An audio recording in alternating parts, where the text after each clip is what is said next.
자, 오늘 진도는 표현들이부터예요. 우리 교재 새로 나눠준 거 보면 한 페이지 넘기시면 175조로 되어 있어요. 표현들이는 29회, 30회, 31회, 32회 4년 연속 나왔는데 표현들이 가장 어려워요. 가장 어려웠고 우리가 대리가 특히나 어려운데 대리 중에서도 표현들이 가장 양이 많고 가장 까다롭다. 그렇지만 늘 강조드리지만 민법 총칙은 공부하기는 어렵지만 시험 문제는 어렵지 않게 나온다. 왜? 정형적인 늘 예상되면 나오기 때문에. 자, 표현들이 제도 한번 알아볼게요. 굵직을 크게 해주셔야 돼. 굵직을 너무 세밀한 부분 하잖아. 좋아요. 자, 표현들이 제도는 표현들이는 몇 가지가 있다. 세 가지가 있어. 125조의 표현들이, 116조의 표현들이, 119조의 표현들이. 세 가지는 표현들이 부르는데 표현들이 돼버리면 이 표현들이 제도 입법 취지예요. 표현들이는 본인이 있고, 자, 본인이 있고 거래 상대방이 있다면 표현들이 제도는 누굴 보호하려 만든 제도다. 상대방을 보호하고 본인을 희생시키는 것이 바로 표현 입법 취지야. 거래 안전을 보호하고 대리제도의 신용을 유지하기 위해서 어쩔 수 없다 이런 경우에는 비록 네가 대리권이 없었더라도 상대방이 대리권이 있다고 믿을 수밖에 없는 원인을 본인 네가 제공했다면 설사 대리권 없었더라도 무조건 본인은 전 책임을 져줘라. 자, 이런 취지인데 표현들이는 125조를 우리가 뭐라 부르죠? 대리권 수여 표시한 표현들이 대리권을 준다고 얘기했지만 실제 대리권을 주지 않은 경우 우리 116조 뭐라 불러요? 권한을 초과하는 표현들이, 다른 말로 월권들이, 내가 준 기본 대리권을 넘어서는 행위라는 월권들이. 129조는 뭐라 부르죠? 대리권 소멸 후의 표현들이. 전에는 대리권이 있었지만 현재는 대리권이 없어졌는데 나가서 대리한 경우죠. 이 세 가지 표현들이 됐을 때 우리가 완전 표현들을 부르는데 세 가지 표현들의 공통점이에요. 공통점. 125조건, 116조건, 119조건. 이 세 가지 표현들의 공통점. 여기 중요해요. 시험 문제 여기서 나온다 보면 돼요. 굵직굵직하게. 자, 공통 효과 뭐냐? 첫째, 표현들이 돼버리면 첫 번째 얘기는 본인이에요. 본인. 표현들이 돼버리면 본인은 상대방한테 무슨 책임을 진다? 무조건 전 책임을 진다. 표현들이 되었을 때 본인이 상대방이 지는 책임은 무슨 책임주의다? 무과실 책임주의다. 이 무과실 책임은 무섭다, 안 무섭다? 무서운 책임이죠. 그렇기 때문에 무조건 상대방 전 책임을 진다. 그런데 나오는 지문들이 인정. 표현되었을 때 본인은 본인 스스로에게 아무런 잘못이 없음을 입증하더라도 책임을 면한다, 면하지 못한다. 책임을 면하지 못한다. 면한다고 틀리죠. 면하지 못한다.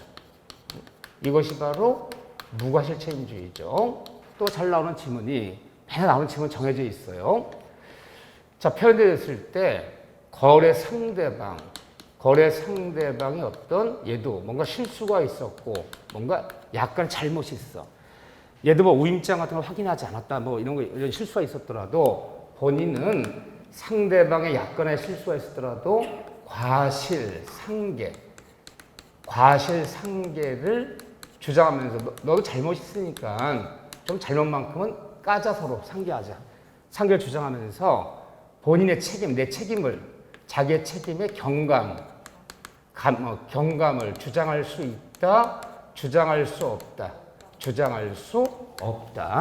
두 점이 제일 유명하고, 자, 두 번째는 표현되었을 때 본인이 먼저 상대방이 편을 주장하지 않는데 본인이 먼저 상대방한테 표현들이를 본인이 먼저 주장하면서 나 효과 받겠다.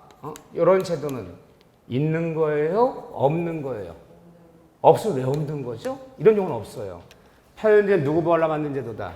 상대방 보호하려 만든 제도지 본인 보호하려 만든 제도가 아니기 때문에 표현들이는 상대방이 주장할 때 문제되는 거지 상대방이 주장하지 않는데 본인이 먼저 표현을 주장하거나 또는 상대가 주장하지 않는데 표현 대리를 법원이 직권으로 표현될 직권으로 고려한다? 고려할 수도 없다. 고려할 수도 없다. 그래서 우리는 어떻게 알고 있어야 돼요?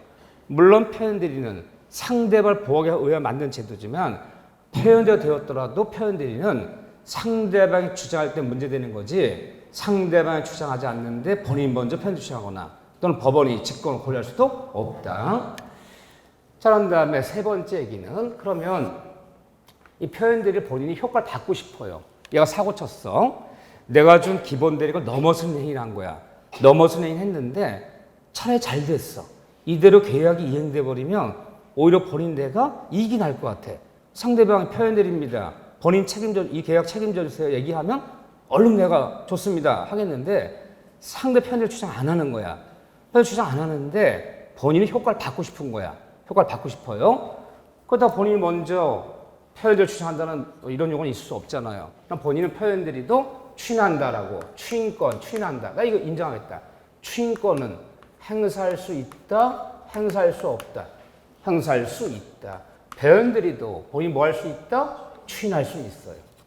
추인해서 효과를 받아야지 본인이 먼저 표현 대리 주장해서 효과를 받을 수 없다. 효과를 받더라도 이렇게 받으라는 거야. 그래서 우리가 대리 배울 때, 문제 풀 때 본인이 추인하면 이 단어 들어가면 맞는다 틀린다. 다 맞아, 다 맞아. 자, 대리는 한번 사고 쳐보자고요. 표현대리도 사고 친 거야. 결국 사고 친 거야. 응? 사고 쳤어, 표현대리. 무건대리도 사고 친 거야. 대리권 남용도 사고 친 거야. 또는 옆집 사는 사람이 무관한 자가 본인을 자칭하면서 내 부담 팔아먹었어. 무관한 자의 처분행위. 다 사고 친 거야. 본인이 추인하면. 다 맞아, 틀려요? 다 맞아. 대리에서 본인이 추인하지 못하는 것은 하나밖에 없다. 자, 우리가 어떻게 알고 있었나요? 상대방 없는 단독의 무건 대리는 언제나 무효. 본인이 추인 여지도 없다. 그 하나 빼놓고는 문장 중에 대리 문제 풀 때 본인이 추인하면 다 맞는 거예요. 표현 대리도 본인이 뭐 할 수 있다? 추인할 수 있다. 두 번째는 상대방이야. 자, 표현 대리 했을 때 상대방. 과연 표현 대리 상대방 보호하려고 만든 제도인데 상대방을 뭘 갖춰야 되는 거냐? 표현 대리여서 상대방을 보호받고 본인이 전쟁을 치려면 상대방은 뭐일 것? 모든 표현 대리는 선의 그리고 뭐일 것? 무과실일 것. 상대방이 선의 무과실이 아니라면 표현 대리는 성립하지 않아요. 물론 상대방의 선의 무과실한 말을 월권 대리, 권할 초과하는 표현 대리에서는 상대방 믿는데 정당한 이유가 있을 것. 정당한 이유라 표현하고 있지만 모든 표현 대리 성립하려면 상대가 뭐일 것? 선의 무과실일 것. 이거 갖춰야 되고. 두 번째는 어떤 상대방의 표현 대리를 주장할 수 있는 거냐? 표현 대리를 주장할 수 있다는 얘기는 보호받을 수 있다는 거야. 보호받는 표현 대리를 주장해서 보호받는 상대방은 직접 상대방에 한해서만 표현 대리가 인정된다. 그러면 직접 상대방이 아닌 사람들, 요건 이제 말로 표현할 때는 어떤 뭐 전득자라든가 전득자, 어떤 승계인 이런 사람들은 표현을 주장할 수 없고 표현대리가 거래한 직접 상대방. 그러면 우리가 본인이 있고 사고치는 표현대리인이 있고 상대방이 있고 또 다른 거래한 정이 있다면 누구만 표현대리 주장해라? 병. 이 표현대리가 직접 거래한 상대방. 얘만 표현대리 주장해서 보호받을 수 있는 거지. 이래도 쫓아가서 표현대리야 본인 책임져라고 얘들은 주장할 수 있는 게 아니다. 누구만이 주장할 수 있다? 직접 상대방만이. 자, 세 번째는 표현대리 되었을 때. 자, 요거만 잘 정리하면 돼요. 표현대리 되었을 때 상대방은 선택할 수 있다. 선택할 수 있는 거예요. 얘가 권한을 초과하는 행위를 했어. 본인 나에게 누가 대리권 준다고 통지했지만 실제 대리권을 주지 않았어. 전에는 대리권이 있었지만 현재 대리권 없는 상태에서 나와서 나랑 계약을 맺은 거 이렇게요. 그럼 표현이 되었을 때 상대방은 선택할 수 있다. 어떻게 선택하나요? 상대방은 이거 125조, 126조, 129조 여기 해당되는 표현대리야. 표현대리니까 본인은 책임져달라라고 표현대리를 주장하면 이걸 선택할 수 있는 거예요. 주장하면 본인이 어떻게 되는 거예요? 본인은 무조건 전 책임을 져야 되는 거고 근데 표현을 선택하지 않고 왜 이걸 선택하지 않냐면요. 얘가 상대방이 계약 맺고 지금 후회하고 있어. 본인의 대리인이나 친한 사람 계약 맺었는데 계약을 잘못 맺은 것 같아. 괜히 맺은 계약이야. 응? 나 후회하고 있는데. 그런데 표현들이라는 거야. 정당 대리권이 없다는 거야. 권한을 넘어서는 행위했다는 거야. 전에는 대리권이 있어도 현재 대리권 없는 상태에 대리했다는 거야. 차라리 잘 됐네. 표현을 주지 않고요. 나 무권 대리. 무권 대리. 무권 대리를 주장해도 돼요. 여기서 무권 대리라는 것은 협의의 무권 대리. 우리가 표현 대리가 뭐죠? 표현 대리가? 일단 표현 대리는 유권 대리예요? 무권 대리예요? 본인과 대리 자리가는 무권 대리야. 그 무권 대리 중에서 125조, 116조, 129조 해당되면 표현 대리 부르는 거고 표현 대리가 되지 못한 모든 무권 대리를 합쳐서 뭐라 부르는 거야? 협의 무권 대리 부르는 거야. 그럼 표현 대리 주장하고 이걸 주장도 괜찮다는 거예요. 근데 우리가 무권 대리 가버리면 무권 대리 나와서 계약을 맺었을 때 상대방은 본인에게 채권이에요. 저기 너의 대리인이 권한을 초과했는데 내 본인한테 묻겠다. 네가 추인한다 그러면 내가 계약 이행하고 네가 추인 안 한다라면 나도 잘 됐어. 뭐 그런 거 없었던 일을 하고 본인의 의사가 따르겠다. 채고할 수도 있고 이걸 선택하지 않고요. 아니면 싹싹하게 나 없었던 일 처리한다. 이쪽을 선택해도 된다 안 된다? 된다. 그래서 표현대로 상대방은 표현대로 추할 수 있지만 본인에게 채고 내지는 처리할 수도 있다. 이걸 이제 말을 표현할 때 표현대로 선택하지 않고 무권대를 선택해도 무방하다. 이거 무권대 나온 얘기잖아요. 이렇게 표현하는 거 이렇게요. 자, 그런 다음에 주의할 것들. 굵직굵직하게 했어요. 요즘 이렇게 어렵게 안 나와. 작년에도 표현대 나왔어요. 표현대 나왔는데 굵직굵직한 지문들만 나왔지. 뭐 세세하고 뭐 디테일한 거 안 나와요. 굵직굵직하게. 일단 표현이 되려면은 조건이 뭐예요? 일단 표현이 되려면은 첫째 대리행위가 있을 거. 일단 대리행위가 있어야 돼. 이 대리행위 자체가 성립이 됐을 때 표현대가 논해지는 거지. 이 대리행위 자체가 성립하지 않으면 표현대라는 말은 있다 없다? 없다. 대리행위란 말이 뭐예요? 나가서 사고친 표현대리인이 누구 이름으로? 본인 이름으로. 본인 이름으로 뭘 계약을 맺고 뭐 해야 되는 건데 본인 이름으로 맺은 계약이 아니라면 대리행위가 아니잖아요. 자, 한두 가지 예를 들어볼게요. 자, 담보 설정에 대리권을 줬어. 그래, 네가 내 대신 돈 빌리고 담보 설정해달라. 담보 설정 대리권 주면서 담보 설정에 필요한 일체 관련서를 다 줬어요. 등기필증, 오임자, 인감증 다 줬어요. 이렇게요. 근데 담보 설정 대리권 받은 대리인이 일단 관련서 일체를 교부받자마자 대리인 자기 앞으로 소유권 이전 등기 낸 후에 10억을 대출받고 저당을 잡았고 그 10억을 갖고 도망가 버렸어. 그러면 항상 문제 풀 때 대리인이 일단 대리인 자기 앞으로 이전 등기한 후에 이 단어 나오면 대리인이 자기 앞으로 이전 등기했다는 것은 누구 이름으로 계약 맺으려고? 대리인 지 이름으로 계약 맺고 지 앞으로 등기 내는 거잖아요. 본인 이름 썼어 안 썼어요? 안 쓴 건 대리인이 아니잖아. 그럼 표현대리 월권 대리인 뭐니? 논할 필요가 있다 없다? 없다. 대리인 자기 이름으로 한 건 대리인가 아니야. 일단 누구 이름으로 했을 것? 본인 이름으로. 그래서 잘 속이는 문장이 대리권만 대리인 일단 자기 앞으로 이전 등기한 후에 이 단어가 떨어지는 순간 본인 이름을 쓰는 게 아닌데 대리인 지 이름으로 계약 맺는 거야. 대리가 성립하지 않아. 표현대리인 논할 필요도 없는 거죠. 일단 대리행위가 있고 두 번째는 이 대리행위가 유효할 거. 그럼 만약에 대리행위 자체가 유효하지 못하고 본인 이름을 썼어. 본인 이름으로 계약 맺은 거야. 본인 이름으로 계약 맺었지만 대리행위 자체가 뭐 예를 들면 뭐 강행법규 뭐 위반이 돼버리거나 대리행위 자체가 그 대리행위 자체가 뭐 103조 위반, 104대 폭리가 되거나 이래서 이 대리행위 자체가 뭐가 돼버리면 무효가 돼버리면 무효에서는 표현대리란 말이 있다 없다? 없다. 만약에 무효도 표현대리 인정해버리면 무효도 상대방이 주장한 본인 전 책임을 지라는 거잖아. 그럼 무효도 유예진다는 얘기잖아. 그 대리행위 자체 뭐 할 거? 유효할 거. 이 조건은 깔려야 돼요. 자, 세 번째. 표현대가 되었어요. 자, 표현대가 되어서 상대방이 주장했어. 주장한 바람에 본인이 무조건 전 책임을 졌단 말이에요. 그럼 상대방 입장에서는 손해난 것이 있는 거 없는 거예요? 없는 거지. 표현대리가 본인 책임져. 라고 주장해 본인 전 책임을 졌어. 그러면 표현대가 성립해서 본인이 상대방한테 전 책임을 졌다면 이제는 표현들이가 성립해서 본인 상대방 전체를 졌다면 이제는 표현들이도 이제는 유권들이가 돼요. 유권들이가 돼요. 맞는 지문, 큰일 나는 지문. 왜 큰일 나는 지문이죠? 표현들이는 유권대리, 무권대리예요. 무권대리예요. 다만 상대방을 보호하기 위해서 상대의 주장 전체를 졌을 뿐이지. 그렇다고 해서 본인과 표현대리 사이에 무슨 대리권이 생기는, 정당한 대리권이 생기는 거 아니에요. 표현대리는 마지막까지 끝까지 뭐다? 무권대리다. 다만 상대를 보호하기 위해서 그냥 책임졌을 뿐이지. 그렇다고 해서 표현대리가 유권대리 된다는 얘기는 아니다. 그러다 보니까 이제 판례가 잘 나오는 게요. 표현대리가 좀 어려운데 요것만 잘 정리하면 돼요. 맨날 나오는 지문이 상대방이 분쟁이 붙었어. 법원에 나가 상대방이 판사님, 을이 나랑 맺은 계약은 저 을은 본인과 정당 대리권은 유권 대리지 무권 대리 아닙니다. 상대방 유권 대리 주장. 이게 정당 대리권이 있는 겁니다. 상대방의 유권 대리 주장 속에는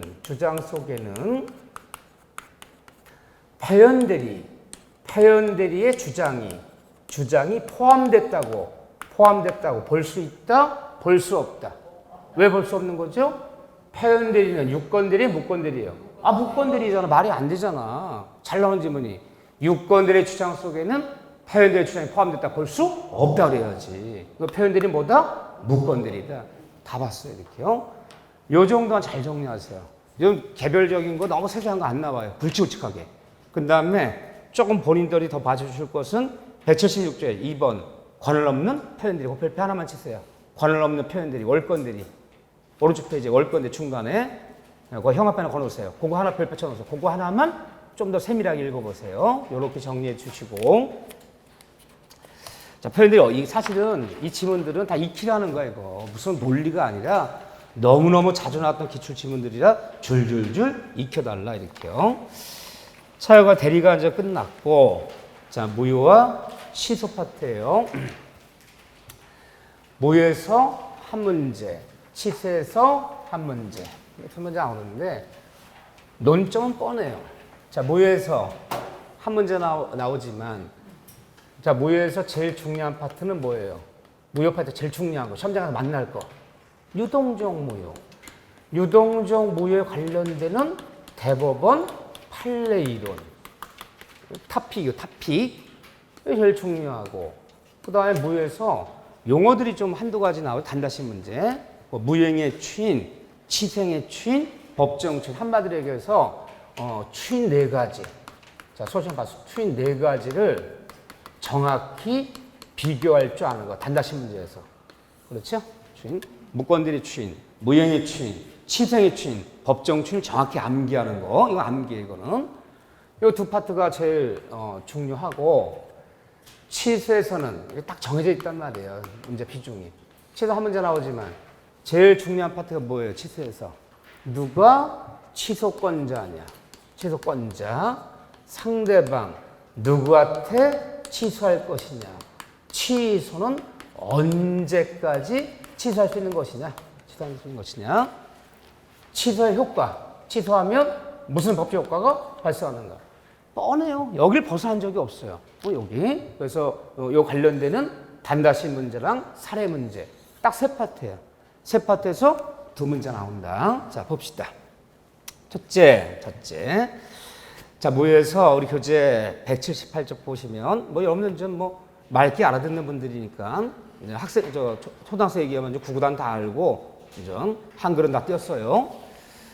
자, 178쪽에 보면, 무효의 종류에서 전부 무효, 일부 무효. 동그라미 쳐야죠. 그래도 하나. 단다시 무효 지나가다가 137조. 이 137조를 우리가 일부 무효의 법리라고 부릅니다. 일부 무효의 법리. 그러니까 137조는 일부자만 들어가면 무효에만 통하는 것이 아니라 모든 민법에 다 통하는 거야. 일부 무효, 일부 취소, 일부 불능, 일부 통정. 전부 짠 게 아니라 일부만 통정, 일부 통정 표시, 일부 택섬주 위반. 아니 어떤 법률행 했는데 전부가 반사적이진 않고 그 법률 중에서 일부만이 130번이야. 일부 130번. 항상 민법은 이렇게 일부자만 들어가면 일부가 문제되면 이렇게 일부가 문제되면 우리 민법 대원칙이 뭐죠? 전부를 일부가 무효라면 전부를 무효로 하고 일부가 취소라면 전부를 취소로 하고 일부가 불능이라면 전부를 불능으로 하고 일부가 문제되면 전부를 무효로 하고 전부를 불로 전부를 취소한다. 이게 원칙이야. 대원칙이. 일부가 문제되면 전부를. 하지만 예외 있다. 예외 없다. 예외 있다. 원칙은 일부가 문제되면 전부를 무효로 하고 전부를 취소하는 거지만 단 예외적으로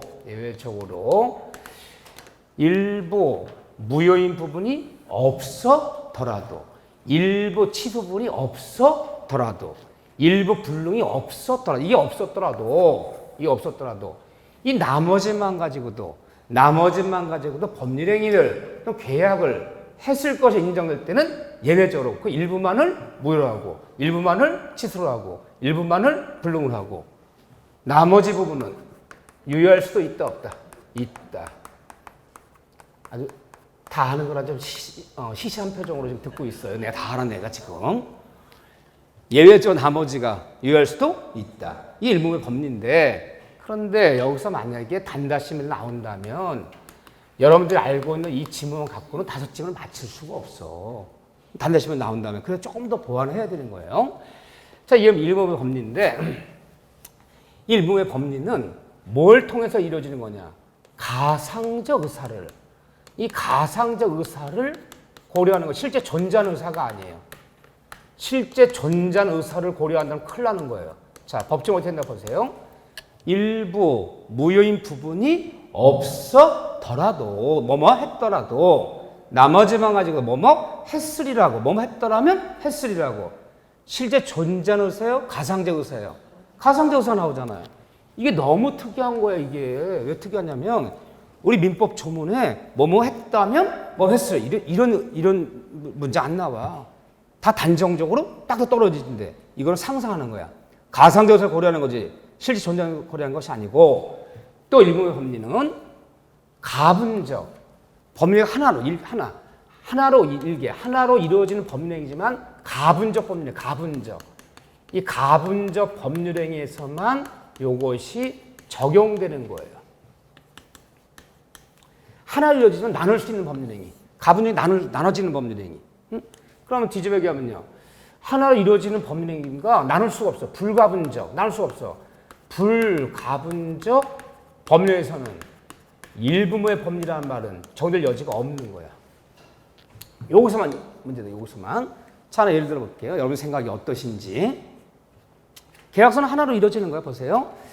이렇게 2층짜리 건물을 건물 매매 겸해줬어요. 2층짜리 건물인데 이 건물을 3억에 사업하기로 하자. 계약서자. 그래서 거기다가 창고 건물 매매 계약서. 2층짜리 건물 건평 몇 평을 3억에 사업하기로 하자. 계약서 썼어요. 계약 쓴 날은 예를 들면 5월 23일인데 계약 체결 당시에 이미 이 건물 중 일부가 지붕이 천재지변으로 자연재해로 또는 화재가 나서 지붕이 모두 이거 없어진 거야. 계약 체결 당시에. 그러면 계약 체결 당시에 이미 지붕은 존재하지 않아. 그럼 이 건물 매매 계약은 어떻게 되는 거예요? 계약 체결 당시에 이미 일부는 불능이야. 건물이 2층짜리 건물 중에서 지붕은 존재하잖아. 그냥 지붕 없이 나머지만 있어. 그러니까 일부 불능이잖아. 전부 불능은 아니잖아. 지금 요건 존재하잖아. 그러면 이걸 어떻게 해석해야 돼? 이 계약을요. 전부를 불능으로 해서 이 계약 무효된 원칙이나 지붕이 없었더라도 나머지만 가지고도 매매 인정할 때는 1층, 2층 매매 계약 나머지 유효할 수도 있다. 맞아요? 틀려요? 눈치를 빨라갖고 또 대답하면 안 될 것 같아, 분위기가. 틀려요. 이건 전부 그냥 언제나 이 계약은 언제나 전부가 그냥 무효지 일부가 유효할 여지가 없는 거야. 왜 그러냐 보세요. 아니 건물을 매매하는데 지붕 따로, 2층 따로, 안방 따로, 마루 따로 이렇게 거래하는 게 아니잖아요. 건물 전체 하나로 이루어지는 계약이지. 그러면 지붕이 문제돼 버리면 건물 전체가 문제돼 다 무효되는 거지. 지붕 부분은 무효이나 나머지 부분은 유효한 계약이다. 말이 안 되잖아요. 이 계약을 나눌 수 있는 계약이 아니잖아 이게. 이때는 이런 거를 적용이 아니고, 자 보세요. 계약서 한 장 썼지만 대지, 토지, 대지 300평에 건평 50평 토지 건물을 다 같이 일괄해서 5억에 사고 팔기로 하자. 이렇게 계약을 맺었어.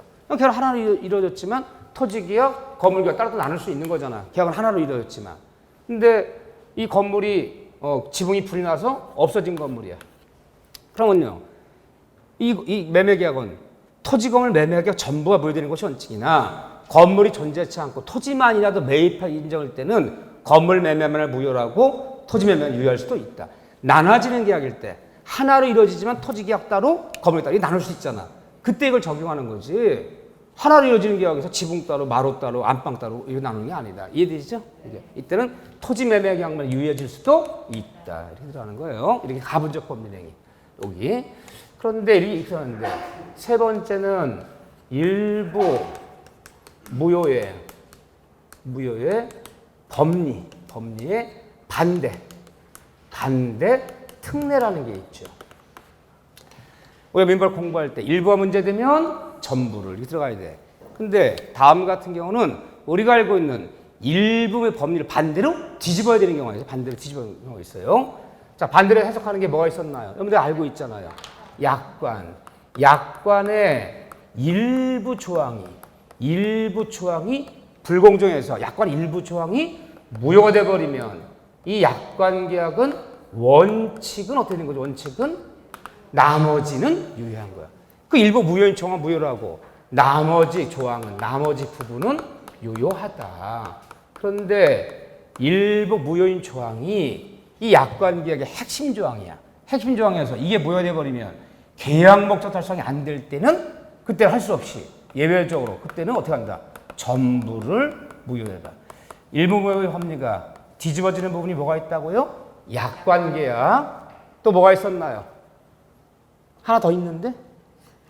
수업 시간에 얘기했는데? 우리 듣기. 그거 알다가 중간까지 알다 말어. 그러니까 항상 5지문 중에 3지문을 알겠는데 2지문이 예민하네. 알다 말아서 그래요. 하나는 해제가 이렇게 해석해야 돼요. 일부 이행지체, 일부 이행불능. 이행지체는 계약의 해지 사유잖아요. 근데 전부와 지체한 계약. 기계 10대를 매매했는데 9대를 넘기는데 1대를 안 넘겨 얘가. 그건 일부 이행지체하고 있어. 빨리 맞아 넘겨라. 최고에 대해서 끝까지 하네. 그러면 어떻게 해제한다? 일부 이행지체, 일부 이행불능이면 지체한 부분만 해제하고 나머지 해제하지 말라는 거야. 다만 기계 10대가 세팅이 안 되면 계약 목적 달성이 안 될 때는 할 수 없이 전부를 해제한다. 그러면 결론. 우리가 알고 있는 일부 법률 반대 뒤집어야 되는 거. 해제, 약관계약. 이 두 단어를 기억하셔야 돼, 안 하셔야 돼? 해야 돼요. 막 안 하려는 거 지금 억지로 막 시키고 있어, 지금. 약관, 해제는 일부 법률 반대로 뒤집는다. 일부가 문제되면 나머지는 유효하고 계약목 달성 안 될 때만 전부를 해제하고 계약목 달성 안 될 때만 전부를 무효로 하자. 예외적으로 해제, 약관. 뒤집어라. 그 정도 하나 봐주시고 유동정보 해볼까요? 자, 핵심 정리, 판례 정리 잘 해놨어요. 그렇지만 뭐 우리가 지금 요약 시간에는 뭘 공부하는 거 우리가? 저랑 지금 뭘 공부하는 거예요? 근데 그거 하나 한번 물어보고 수업 시작합시다. 저랑 뭐 하는 거예요, 지금? 저랑 새로운 지식을 가르치는 게 아니야. 내가 새로운 지식을 가르치고 과거에 이해 안 됐던 부분을 가르치는 것이 아니라 우리가 공부했던 것을 다시 한번 복습시키는 거야, 복습. 새로운 건 없다. 여러분들 혼자 복습 안 하니까 내가 복습을 시켜주는 거야, 같이. 왜 복습시키는 거야? 왜 요약 정리하는 거야? 하는 목적은요? 목적은? 그래요. 제발 주관식 묻지 마라. 1번 해줘. 1번. 왜 의학 정리하는 거야? 1번. 다음번에 들어올 문제풀이 과정. 7월, 8월 다루면 문제풀이, 9월, 10월 모의사 문제풀이. 문제풀이 과정 들어왔을 때 문제 읽으면 그 문제 뜻이 무엇이고 문제를 파악해야지만이 뭐 실력이 올르든 할 거 아니에요. 우리 모든 것은 문제풀이를 향해 달려가는 거야. 이거 다시 한번 문제풀이 들어가기 전에 딱 문제 보면 문제를 설명할 수는 없잖아. 문제는 알겠는데 정답을 모르겠어. 그건 금방금방 올라가요, 실력이. 문제 자체를 모르겠어. 갑이 우리에게 뭐 갑이 을에게 실 때는 증여인데 증여를 감추기 위해서 매매한 거 섞으면서 뭔 소리지 모르겠어. 그럼 뭐 논할 것도 없는 거지 그건요. 딱 이 녀석은 은익행인지 알겠는데 정답이 2번인지 3번인지 애매하네. 그거를 연습시키려고 모든 걸 준비하는 거야. 자, 문제풀이 가서 7월 8월 달에 20점 점프, 9월 10월 달에 10점 점프 다 30점 올려갈 수 있어요. 나 지금 30점이야. 나 오늘 모의고사 때 30점이에요. 이번 붙어요, 못 붙어요? 붙어요. 딱 지극히 정상적인 사람이야. 30점. 나 20점이야. 이거 좀 힘들어. 조금 애매해, 이거 애매해. 보다 한 30점 올려야 되는데, 이거 4점 올려야 되잖아요. 그렇지만 20점 점수도 대단한 점수예요? 약간 후진 점수예요. 20점은 누구나 다 맞는 거야. 오이선들아 찍으면 8문제 다 맞아. 그냥 확률상. 바닥이야, 바닥. 나는 이 정도는 아닌데, 40점을 오르락내리락 하네. 이분 훌륭하신 분이야. 응? 선생이랑 문제풀이가 안 들어갔는데 과락을 면하더라. 혼자 내비둬도 붙을 사람이야. 내비둬도 그냥 본인이 동영상 강의보다 다 붙을 사람이야. 40점은 너무너무 대단한 점수예요. 모든 어떤 과목이든지 과락을 면하다 그 과목이 굉장히 대단한 점수예요. 40점이 어떤 점수인데요? 40점이라는 것은 문법 문제 40문제를 주면요. 문제 뜻은 다 알아. 뭔지 딱 사례 문제 읽으면 가장매매, 은익행이, 오퍼지 무효원칙 다 알아. 근데 정답을 못 맞히네. 근데 사실 안 나오면요. 문제 뜻조차도 몰라. 읽으면 뭘 묻는 건지 너무너무 생소해. 그러니까 여러분들 40점만 만드는 게 생소는 다 면한다는 거예요. 그래서 여러분들이 제 목표는 이걸 완벽히 생소함을 면하는 거. 몇 번 반복해서. 그래서 6월 말까지는 우리 40점 비비자. 40점만 비비면 이번에 다 시험장 가면 다 70점 이상 맞아요. 맞아요. 자, 봅시다. 유동정무요. 토지를 허가지어 이루어진 토지 거래 행위는 허가를 받기 전까지 우리 뭐라 부른다? 유동정무라 부른다. 그런데 유동정무에서는 허가 받기 전까지 허가지역에서 허가를 받기 전까지를 우리는 유동정무의 상태라 부르는데 유동정무의 상태에서는 허가 나기 전까지는 당사자끼리라고 얘기하면 뭘 상상하자? 토지 매도인과 매수. 허가적인 토지 매매였어. 허가주에서 매도인과 매수 당사자끼리 채권적 효력도 발생치 않고 유동의 상태에서는 물권적 매도인과 매수 사이에 물권적 효력도 발생치 않는다. 두 가지 효력이 발생치 않아. 항상 민법을 이제 채권적이다 그러면 뭐 어떻게 상상하죠? 채권적. 둘기 주장하는 거. 매도인과 매수 둘기 주장하는 거. 둘기 주장할 효력도 없고 물권적 그러면요. 제3자 주장하는 거. 3자한테 주장할 것도 없고 토지 매도 매수 둘기 주장할 법적 효력은 없다는 거야.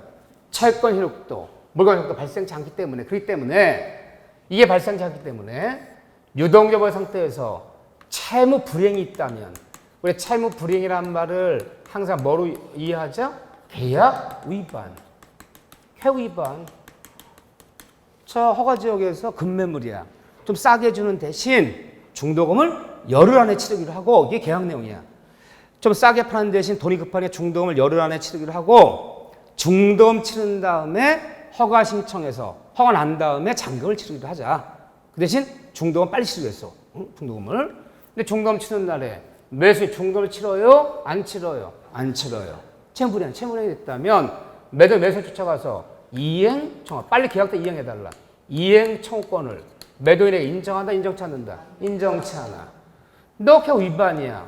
너 내일 모레 중도 안 치는 게 해야지 한다. 계약의 해제권을 인정한다, 인정치 않는다? 인정치 않아. 이런 해제를 무슨 해제라 불러요? 우리가 사회생활 때 뭐 계약을 맺었는데 상대 뭔가 상대 잘못하고 있어. 상대 뭘 위반하고 있어. 뭘 잘못하고 상대방이 뭘 위반했을 때 일방적 계약을 파기하는 것을 이런 해제를 우리는 법정해제라고 합니다. 법정해제권은 발생치 않아요. 이렇게요. 또 채무에 있다면은 이 원인을 삼는 손해배상, 손해청구권이 발생한다, 발생치 않는다, 발생치 않는다. 세 가지가 발생치 않아요. 이 세 가지가 발생치 않는다는 얘기는 허가 지역에서 토지 매매가 매고 계약금 치르고 왔다면은 그 계약서를 허가 나기 전까지는 법적 구속력이 없는 거야. 도덕적 의미가 있는 거야. 이 세 가지가 없잖아. 그렇지만 허가 지역 쌍방간에 허가 신청에 협력 의무는 발생한다, 발생한다, 발생한다. 토지 허가 신청은 공동 신청이에요, 단독 신청이에요. 공동 신청이야. 매도와 매수니 같이 협조해 줘야 돼. 근데 협력을 발생하는데 협력치 않는다면 매도인이 허가 신청 필요서를 띄워줘야 되는데 안 띄워주는 거야. 서로 안 띄워주니까 허가 신청 자체를 못하고 있는 거야. 협력을 위반해서 협력치 않는다면 이 협력 의무는 판결로 소송 내서 서로서 강제할 수 있다 없다? 있다. 그렇지만 허가 신청 협력치 않는다고 해서 계약을 이 토지 매매 계약을 해제할 수 있다 없다? 없다. 이것도 법정 해제 일방적으로 파기할 수는 없다. 하지만 판례는 협력 의무 위반을 삼는 손해배상 특약은 유효다 무효다? 유효하다. 이것은 인정한다. 이것은 인정하잖아. 이것은 인정하지 않지만 이것은 인정한다. 이것은 뭐 들어가고. 그런데 이때 매도인이 허가 신청에 협력해 주는 거와 토지 허가 지역에서 매수인이 토지 매매 대금 이 매매 대금을 지급해 주는 것 사이에는 서로 동시행 관계 들어간다? 안 들어간다? 안 들어간다. 허가 지역에서는 매도인이 허가 신청 협력관이 무조건 무슨 의무? 선행 의무지. 매도인이 나 중도금 칠 때까지 허가 신청 못 해줘. 이게 주장할 권리는 없다. 아무 조건 없이 허가 신청이 선행이다. 이렇게 들어가죠. 이렇게요. 자, 그런 다음에 유동적 무효 상태에서도 약정 해제는 가능하다. 약정 해제는 가능하다. 이렇게 얘기하지만 우리 약정 해제라 얘기하지만 보통 뭐죠? 계약금에 의한 해약금 해제. 해약금 해제는 가능한데 허가적에서 또 계약금을 포기하고 100을 상환한 해제는 가능한데 이것도 그렇지만 언제까지 인정되는 거다? 허가적이지만 쌍방모두 허가적이지만 쌍방모두 뭐 전까지? 이행의 착수 전까지. 허가적이지만 허가적에도 이행의 착수 전까지니까 언제까지? 쉽게 얘기하면 허가적에서 중도금 치기 전까지만 가능한 거지. 이것도 똑같이 가는 거예요. 그런데 판례에 따르면 계약금 포기하는 해제, 해약금 해제 가능한데 이행의 착수 전까지 가능한데 허가 신청해서 허가 났어요. 허가 난 것은 우리 판례가 허가 난 것은 이행의 착수다. 착수가 아니다. 착수가 아니기 때문에 허가 난 그 다음 날 매수인이 계약금만 포기하면 매도인은 100만 상환하면 해제할 수 있다 없다? 있다. 허가 났지만 뭐는 안 치렀다는 거야?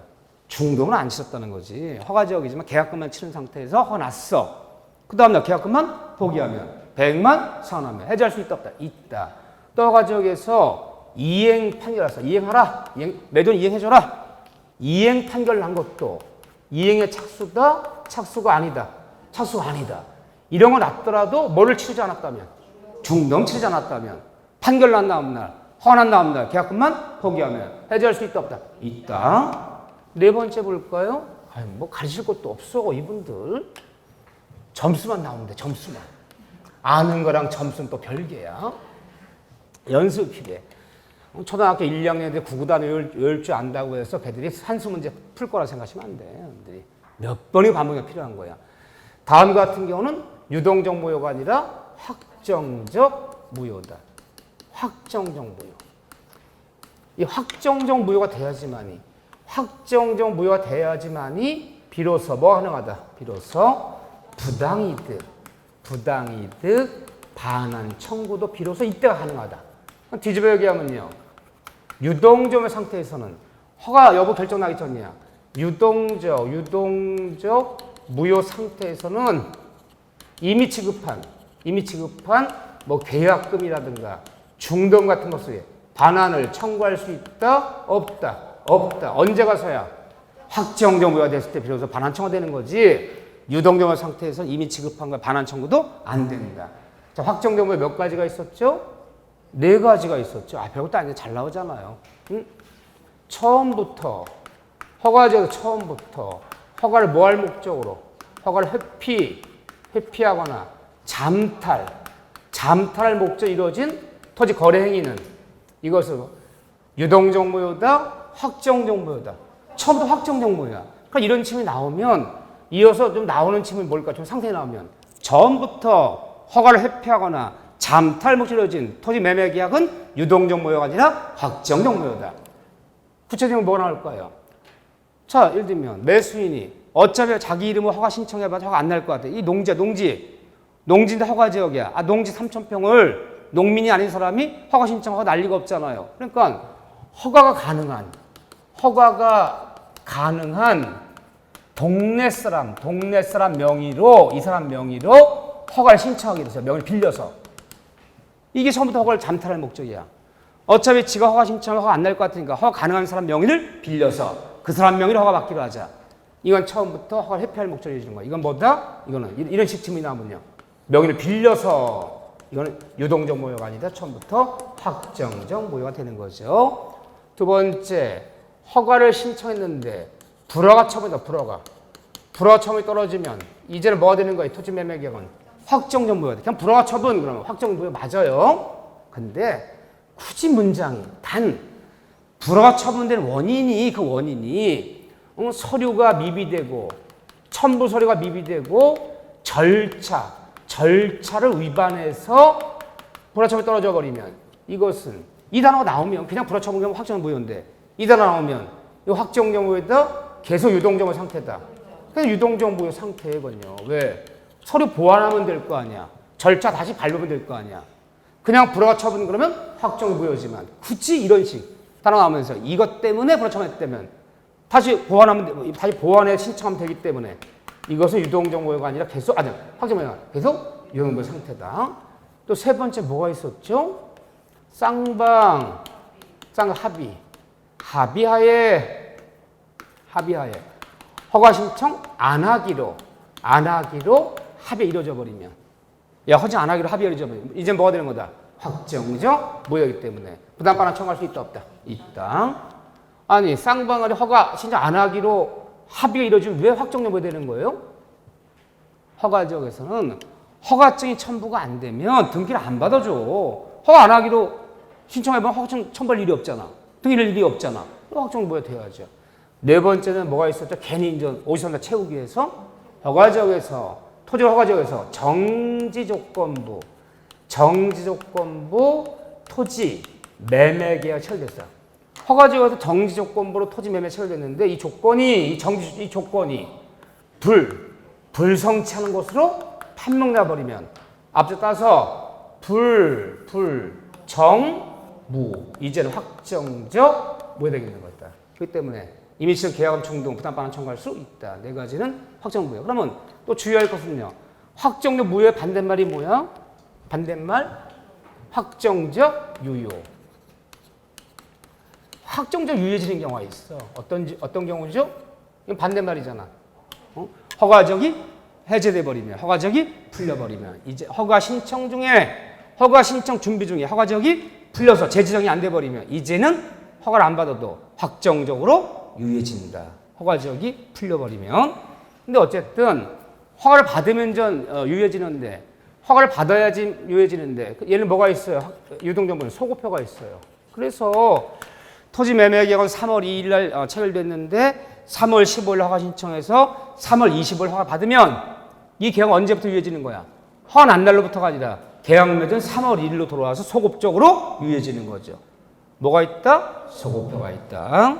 그런 다음에 자, 이게 기본이에요. 기본이거든요. 중요한 탑 판례 이제 한두 가지만 추가해 볼게요. 자, 잘 나오는 것 중에 하나가 또 이거 잘 나오지. 이거. 별것도 아닌데. 유동적 적지 마세요. 한번 들으고 끝내는 거. 우리 주관식 아니잖아. 시험자들이 적으래 막. 배치를 주더니 적으시오. 유동적 적으시오. 유동적 무효란 딱 글씨 써놓고 하는 적지 못하고 나왔어. 적는 것은 암기해야 되는 거야. 아무리 내가 그 얘기 눈에 익혔더라도 외우지를 못하면 쓸 수가 없어. 근데 객관식은 쓰라는 게 아니야. 문장 읽어보고 맞는지 틀린지 보라는 거예요. 그럼 어떻게 해야 돼요? 외울 시간에 몇 번 읽는 거야. 자꾸 읽어야 돼. 눈에 익혀주는 게 중요한 거예요. 이렇게요. 유동적 무효 상태에서도 허가받기 전이죠. 상태에서도 일방의 한쪽 사람에게 이 무효 내지 취소 사유가 이런 사유가 존재하면 유동의 무효 상태에서도 이 무효 취소를 주장할 수 있다, 주장할 수 없다, 주장할 수 있다. 허가 지역에서 이뤄진 토지 매매 계약이 가장 매매야, 착오로 맺은 계약이야, 사기 강박 때문에 맺은 토지 매매 계약이야. 아직 허가는 안 났어. 나 사기 강박 당해서 취소한다. 너 가장 매매 이거 무효다. 주장할 수 있어 없어요? 있다. 유동적 상태도 비진이 통정, 착오, 사기 강박이 있었다면 이런 일이 있었다면 무효 취소를 주장할 수 있다. 주장해서 조속히 확정 무효 만들 수 있다. 자, 두 번째는 토지거래 허가 신청도. 이 토지거래 허가 신청도 이것도 채권자 대의권의 대상이 된다.